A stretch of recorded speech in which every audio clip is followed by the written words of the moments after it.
Hey, it's Rebecca with Nail Studio, and today we are doing another pedicure. This is going to be a quick beginner pedicure tutorial.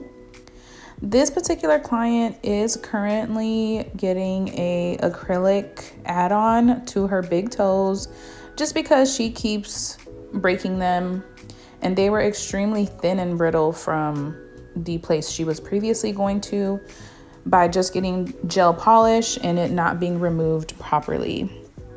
So of course, before you start any pedicure, you want to make sure that you are assessing the client's foot, just checking to see what needs to be done and what your focus needs to be.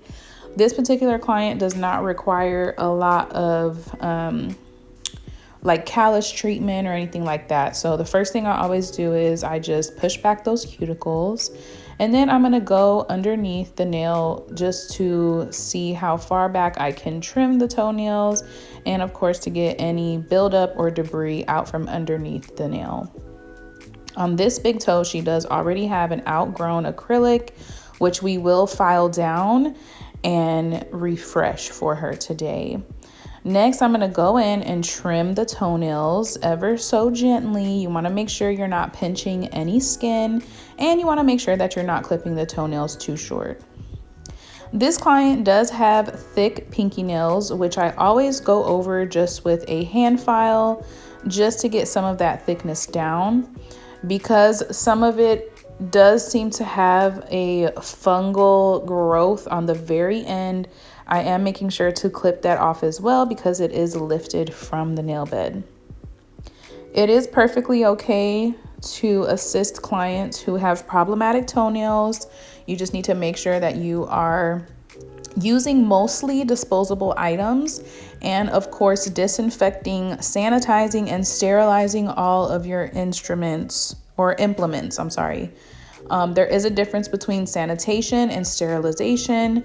Please read your books if you're not sure what the difference is, okay? Always read your book when you are working in a specific profession. But once I get everything filed and shaped, I will go ahead and have her dip her foot back into the foot bath, and then we will start on the other foot. Now, I was out of frame on majority of this foot, so I really apologize for that, but it's the same thing. We're gonna start by pushing back the cuticles and then checking underneath the toenail, and then we will trim and shape and file. This client did have gel polish on prior to her service. I was unable to record that process, but basically I just use a coarse ceramic bit just to remove the gel polish. I hardly ever remove the base coat just because I want the client's nails to stay strong and make sure that I'm not filing away too much of the natural nail. She did break off this toenail in between appointments, so we will be adding acrylic onto that toe as well. I did not record that process, but if you guys want that video, some acrylic toes, just make sure to give this video a thumbs up.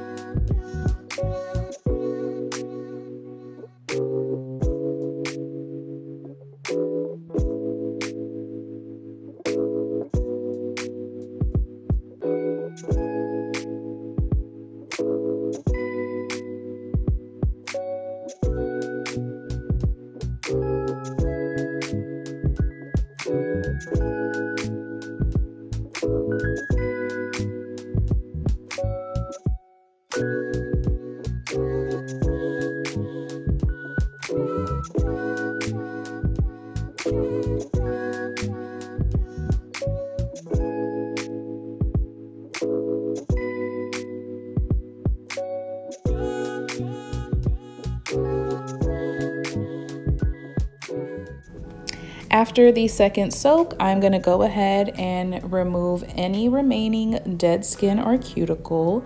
This process just consists of me going back in with my angled cuticle pusher, and then of course I will nip away anything that can possibly get in the way of the polish application. This client did not have any callus on her feet She just had a little bit of dry skin, in which I'm going to go in with my sanding foot paddle. And on this particular foot paddle, it does have the replaceable adhesive strips. So I will be using the fine strip just to remove any dead skin and dry skin that is on the bottom of the foot.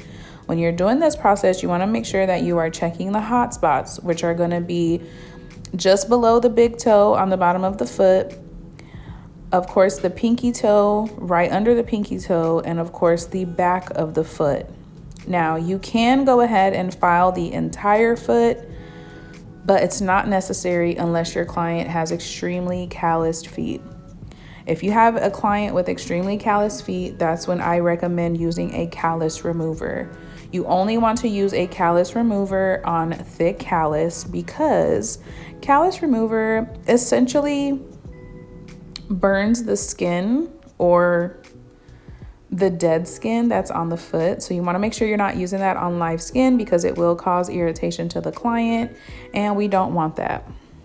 So after I use the foot file, I will go in with a sugar scrub exfoliant, and this is just going to help remove any left behind dead skin and of course to moisturize the feet. And this is a relaxing part of the pedicure, so you can implement some massage movements for this part.